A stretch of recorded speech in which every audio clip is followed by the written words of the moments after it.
bersama saya di channel YouTube saya, Care for You Education We Care Together. Pada kesempatan hari ini saya akan sharing tentang bagaimana caranya kita mengajarkan anak terapis di rumah.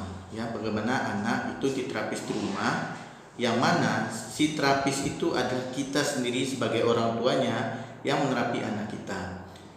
Mungkin beberapa orang tua bingung kali ya, bagaimana mungkin saya bisa sebagai seorang terapis, sementara saya saja tidak ngerti, tidak paham bagaimana cara menerapi anak saya ini. Tidak usah khawatir Bapak Ibu. Jadi sebenarnya modal utama kita adalah niat dulu, di niat hati kita bahwa kita ingin membantu anak kita untuk lebih baik ke depannya. Itu pertama. Yang kedua ada kesabaran.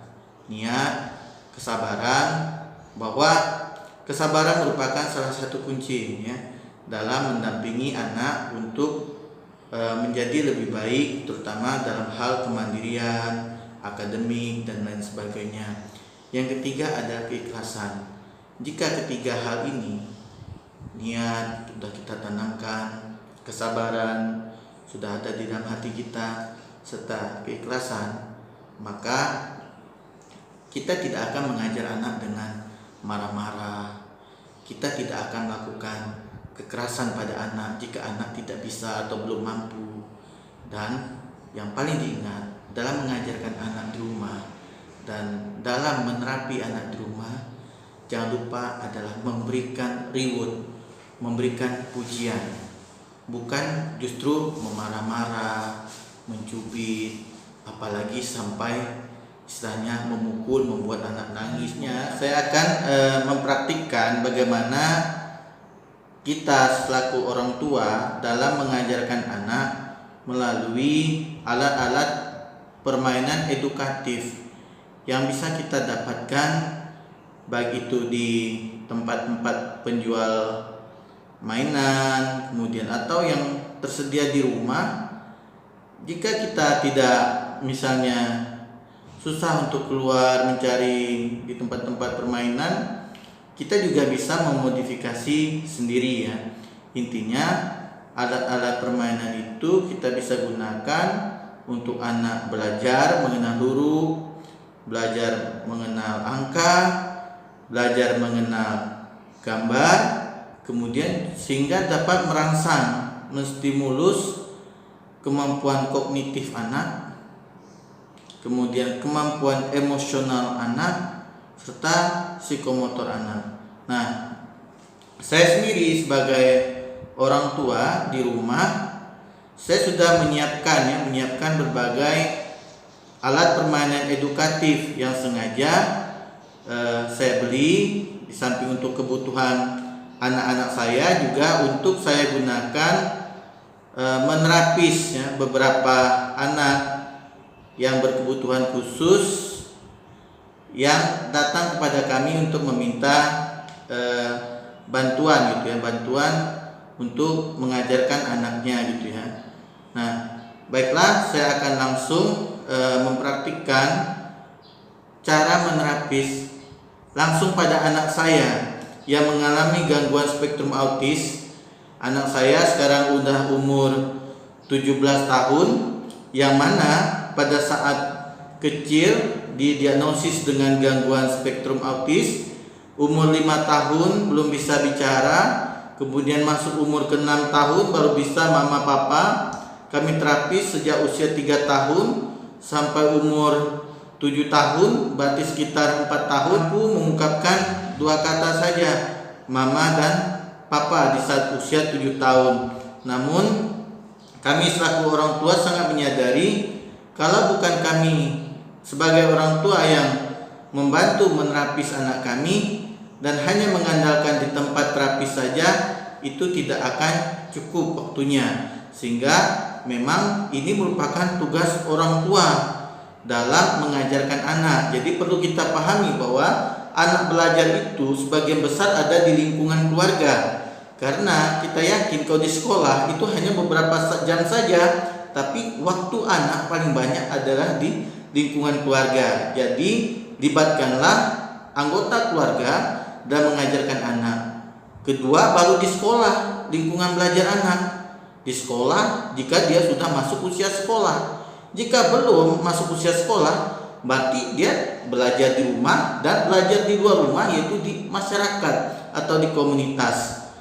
Jadi itu yang kita orang tua harus betul-betul paham dan mengerti bahwa kita orang tua mempunyai tanggung jawab yang amat sangat besar terhadap anak kita, apalagi mereka berkebutuhan khusus, tentunya memerlukan perhatian yang khusus. Oke, langsung saja saya praktikkan. Siapa namanya? Nama saya Edo. Siapa? Nama saya Edo. Edo. Oke.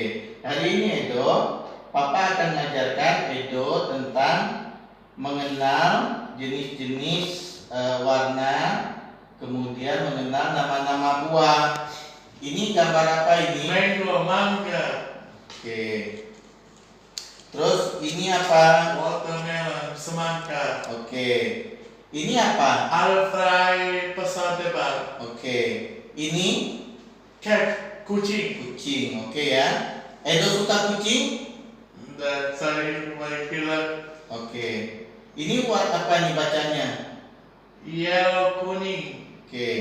Ini Black, hitam. apa? Black, hitam. Black hitam. Ini Green, hijau. green hijau. Oke, kita coba lagi Edo ya. Edo, kita coba lagi fokus. Ini warna apa? Hijau.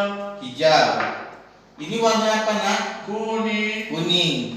Ini warna apa? Merah. Merah. Biru. Ini warna biru. Coba Edo masukkan ke sini, kembalikan.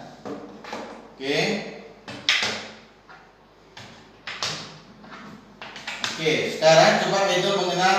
Tunggu Papa dulu mengenal ini. Ini abjad apa ini? A. Ini, G. ini, H. ini, I. ini. U. Ulangi. A. B. C. K. O. Oh, oke. Sekarang coba Edo susun abjad ini menjadi nama Budi gitu. Coba susun di sini.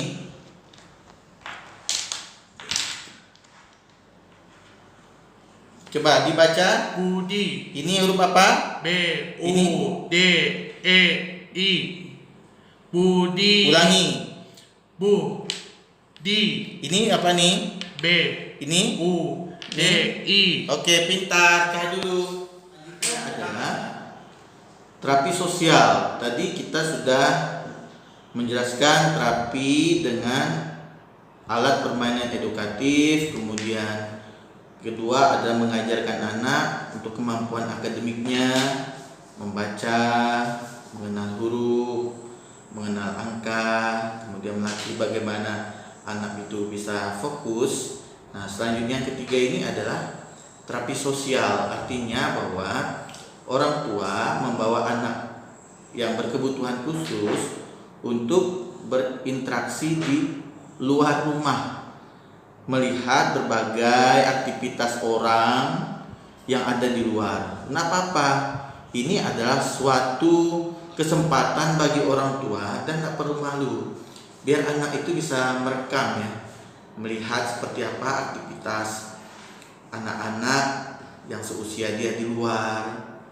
Kemudian bagaimana orang-orang yang di luar sana berinteraksi, sambil kita sebagai orang tua melakukan pengawasan tentunya. Kita dampingi, jangan sampai juga nanti tiba-tiba lepas dari pemantauan kita, hilang dan sebagainya. Itu kan kasihan justrunya. Makanya perlu pengawasan.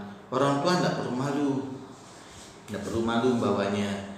Nah, bawanya bisa kita contoh gini, bisa pas kita ada misalnya acara misalnya arisan keluarga, kita bawa aja dia ke arisan keluarga. Kemudian pada saat misalnya kita ingin keluar makan, kita ajak sama-sama. Kalau saya menerapkan di lingkungan keluarga saya, kita kan bisa aja beda pengalaman. Setiap arisan keluarga saya ajak, setiap makan di luar ajak. Kalau satu dia misalnya anak saya yang berkebutuhan khusus ini tidak diajak, maka saya tidak akan pergi. Karena kita prinsipnya bagaimana kebersamaan tanpa ada diskriminasi, tanpa membeda-bedakan ya. Dia juga punya hak untuk bersama-sama bersama kita untuk keluar. Jadi bagaimana kita saja orang tua menyiapkan hati, kemudian melakukan pemantauan, pengawasan supaya dia di luar juga pertama tidak kehilangan kontrol dari kita, kemudian tidak melakukan suatu hal-hal yang tidak diinginkan, bisa ke rumah orang terus memecahkan barang-barang di rumah orang atau istilahnya memukul anak orang. Nah itu kita tetap pantau, atau bahkan misalnya khawatir dia mengamuk atau tantrum ya pas keinginannya tidak dipenuhi, nah, itu kita pantau. Tetapi itu kita harus sebagai orang tua mengajak dia untuk keluar, misalnya tidak hanya misalnya arisan keluarga tadi atau makan-makan, bisa aja misalnya ajak dia berenang ke kolam renang. Nah, kita tentunya melakukan pendampingan ya, dan hati-hati juga bawa dia keluar gitu, tapi itu penting. Nah bagaimana kalau yang lain, misalnya sekolah kan merupakan salah satu aktivitas ya yang bisa menstimulasi perkembangan akademiknya, psikomotornya, emosionalnya. Bagaimana juga bisa melihat interaksi teman-temannya di lingkungan sekolah. Jadi penting, jangan sampai anak berkebutuhan khusus, kebutuhan akan pendidikan tidak dipenuhi oleh orang tuanya. Jangan sampai, dan itu salah. Karena setiap anak berhak untuk mendapatkan pendidikan yang layak sesuai dengan kemampuannya. Ternyata kalau dia mampu di SLB ya tidak apa-apa di SLB. Tidak ada yang salah kok sekolah di SLB. Kalau dia mampu di sekolah umum, kenapa tidak di sekolah umum? Nah seperti itu. Jadi please para orang tua pahami bagaimana kita harusnya melakukan sesuatu yang terbaik untuk anak ya. Mengajarkan anak di rumah, kemudian mengajarkan kemandirian anak, membawa anak berinteraksi di luar. Demikianlah video singkat di channel YouTube saya. Semoga ini bermanfaat bagi para orang tua. Intinya adalah bagaimana apapun aktivitas orang tua bersama anak di rumah, jika itu bisa berdampak positif bagi anak, silakan dilakukan dan diterapkan. Masih banyak lagi yang bisa dilakukan orang tua bersama anak ya kegiatannya, seperti mendengarkan musik bersama anak, tentu musik-musik yang memberikan ini ya, istilahnya suatu perasaan psikologis yang menyenangkan bagi anak. Bisa musik klasik atau musik-musik tertentu yang dimana anak itu suka. Nah seperti itu. Jadi orang tua juga bisa dan harus mampu mengidentifikasi apa sih yang anak suka gitu. Mendengarkan musik kah atau menggambar kah, itu penting. Kemudian ajak dia beraktivitas bersama-sama ya. Misalnya tadi itu pada saat bermain ya sambil bercerita-cerita. Terus jangan lupa kalau dia tidur, seringlah dielus-elus kepalanya, bisikan ke telinganya bahwa orang tua, bapak ibu sayang, cinta sama dia, dan dia merupakan anak yang pintar.